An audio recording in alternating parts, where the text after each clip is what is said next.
Hello. Hello. చెప్పండి. చెప్పండి. Hello. చెప్పండి. స్క్వేర్ టాక్స్ అండి. చెప్పండి. పేరు పవన్. ఓకే. ఎక్కడి నుంచండి? నేను హైదరాబాద్ ఫోన్ చేస్తున్నాను. ఓకే. ఓకే పవన్ గారు చెప్పండి. నేను చిన్న డౌట్ అడుగుతాను. హ్మ్. మొన్న ఒక 3-4 డేస్ క్రితం ఆర్కేఎస్ఆర్‌లోని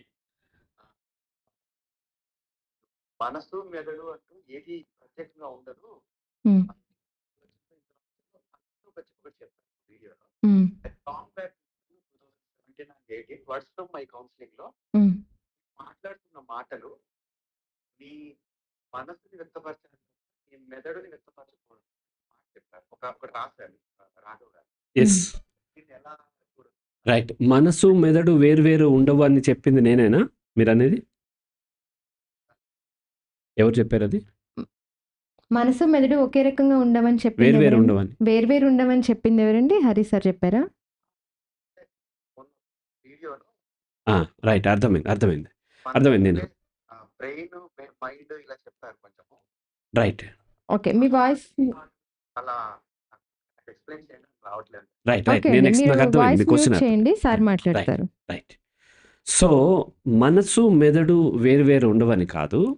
ఒకదాని ఆధారంగా ఇంకోటి పనిచేస్తూ ఉంటుంది. హ్మ్. సాఫ్ట్‌వేర్ అండ్ హార్డ్‌వేర్ లాంటివి. మెదడేమో హార్డ్‌వేర్. అంటే మన బ్రెయిన్‌లో ఫిజికల్లీ మనము కట్ చేసి చూస్తే కనిపించే ముద్ద మెదడు. హ్మ్. అది మనసు కాదు. హ్మ్. మనసు దాని ఆధారంగా పనిచేస్తుంది. మెదడు ఒకటే కాదు. మనసుకి ఇంకా చాలా ఉన్నాయి. హ్మ్. చాలామంది మెదడే ఆలోచిస్తది. మెదడు మెయిన్ పార్టే. ఇప్పుడు కంప్యూటర్‌లో ప్రాసెసర్ ఉంటది, హార్డ్ డిస్క్ ఉంటది, ర్యామ్ ఉంటది.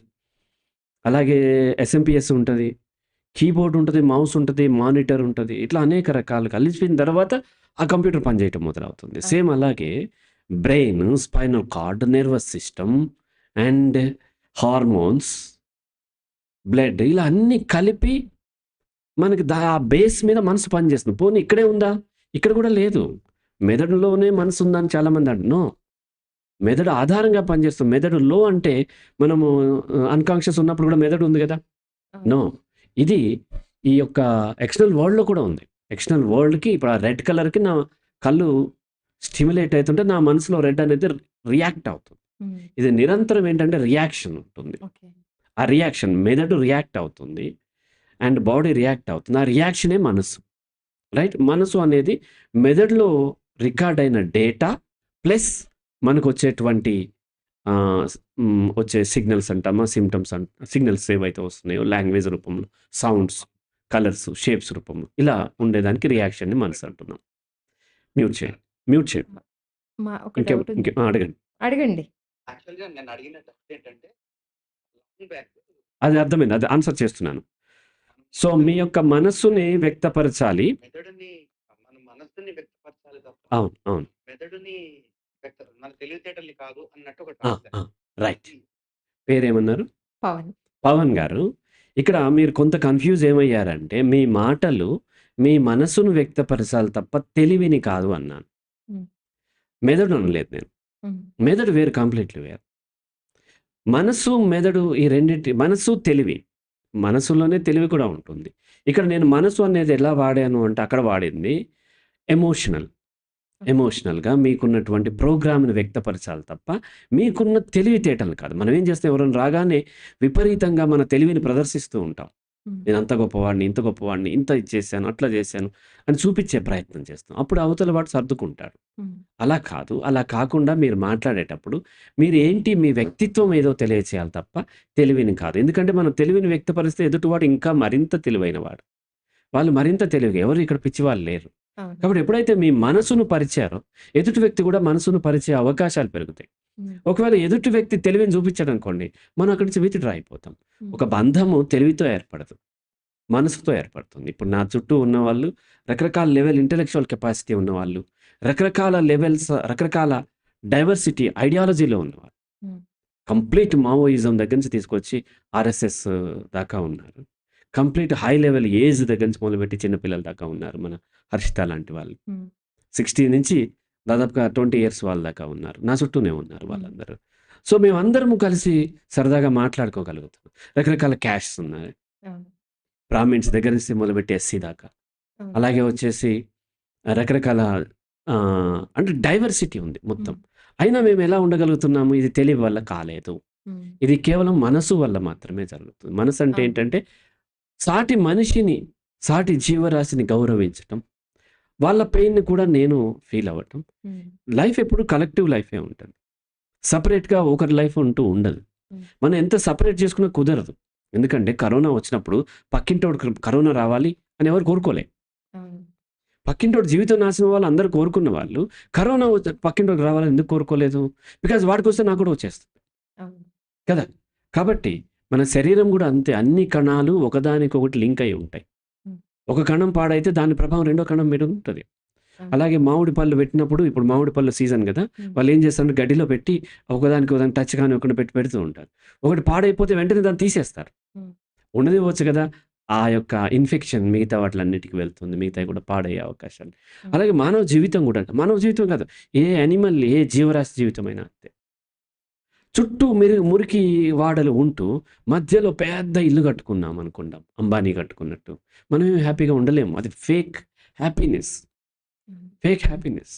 చాలా అద్దాలతో కట్టుకున్నాం. చుట్టూ మూసీ రివర్ యొక్క మురికి కనిపిస్తుంది. వాళ్ళు బాధలు పడుతున్నారు. వాళ్ళ లెవెల్‌లో ఉండాలి.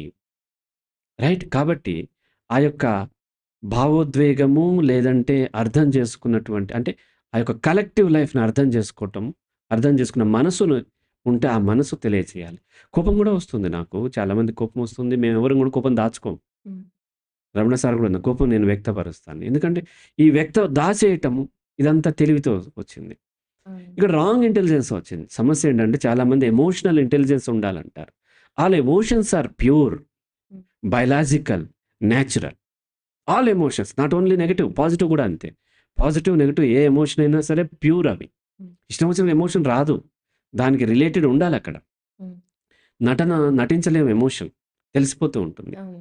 All emotions are pure and biological శరీరంలో కెమికల్స్ రిలీజ్ అవుతాయి. అండ్ నేచురల్‌గా వచ్చింది. మనం ఏదో కెమికల్ ఇచ్చేసి ఆ ఎమోషన్ తెచ్చేద్దామంటే కుదరదు. అవును. రైట్? అండ్ వాటిని సప్రెస్ చేయాలి. వాటిని పట్ల ఇంటెలిజెన్స్ ఉండి వాటిని హ్యాండిల్ చేయాలనుకుంటున్నాము. Nobody can handle. కాబట్టి ఇక్కడ చేయాల్సిందేంటో ప్రాబ్లమ్ విత్ నాట్ ఎమోషన్స్. ఎమోషన్స్‌తో ప్రాబ్లమ్ లేదు. Problem with intelligence. ఓకే. మీ ఇంటెలిజెన్స్‌లో ఇంప్యూరిటీ ఉంది. హ్మ్. ఆ ఇంప్యూరిటీ వల్ల రాంగ్ టైమ్‌లో రాంగ్ ఎమోషన్స్ వస్తున్నాయి. రైట్? ఇప్పుడు నన్ను ఆ విధంగా చనిపోతావు గదా! చనిపో అన్నతను ఎప్పుడైతే నా ఎంపతి లేదంటే అతను గూడా నా సాటి మనిషి, అతను గూడా బ్రతకాలి. అతనికున్న మార్గం ఎన్నుకుంటున్నాడు అన్నప్పుడు పెయిన్ అనిపించదు. అవును. రైట్? అలా కాకుండా నా తెలివితో నేనిక్కడికొచ్చాను. అతను తెలివి తక్కువవాడు, కష్టపడలేదని నేను ఒకటి పెంచుకున్నాననుకోండి. అట్లా చేస్తాడా? అంత మోసం చేస్తాడంటే నేను చచ్చిపోతాను. అవును. ఒక అడవిలో నన్ను టైగర్ తింటుంటే, అయ్యో! తింటుంది. ఆ టైగర్‌ని తిట్టుకోను. టైగర్‌కి ఎలాగో నేను చనిపోతాను. టైగర్‌కి ఆహారం ఆకలేస్తుంది టైగర్‌కి. వీలైతే తప్పించుకుంటాను. దొరికిపోయాను. తన ఆకలి తీరుతుంది. రైట్? తప్పించుకునే అవకాశం ఉంటే తప్పించుకుంటాను. తనకు దొరికిపోయిన తర్వాత అయ్యో! దొరికిపోయానని బాధపడను. తన నేను నేను ఆ ఫుడ్ తింటూ ఉంటాను కదా! చికెన్ తింటున్నాను. లేకపోతే వంకాయ కూర తింటుంటే, వంకాయ కూరలో ఏడుస్తూ కూర్చోవు గదా! అప్పుడు నేను ఆ వంకాయనయిపోతాను. లేకపోతే ఆ చికెన్ పీస్‌నయిపోతాను. కాబట్టి ఆ విధంగా మన యొక్క మనస్సు స్వచ్ఛంగా పెట్టుకోవాలి. అంటే ఎమోషన్స్, యాటిట్యూడ్ స్వచ్ఛంగా ఉండేలాగా చూడాలి తప్ప, తెలివిని కాదు పెంచుకోవాల్సింది. హ్మ్. తెలివి అంటే కన్నింగ్‌నెస్, మోసం చేయటం వాటిని కాదు పెంచుకోవాలి. లాజిక్ పెంచుకోండి మళ్ళీ. హ్మ్. ఇక్కడ సమస్య ఏంటంటే మెమరీ, ఇంటెలిజెన్స్ వీటిని పెంచుకుంటున్నారు.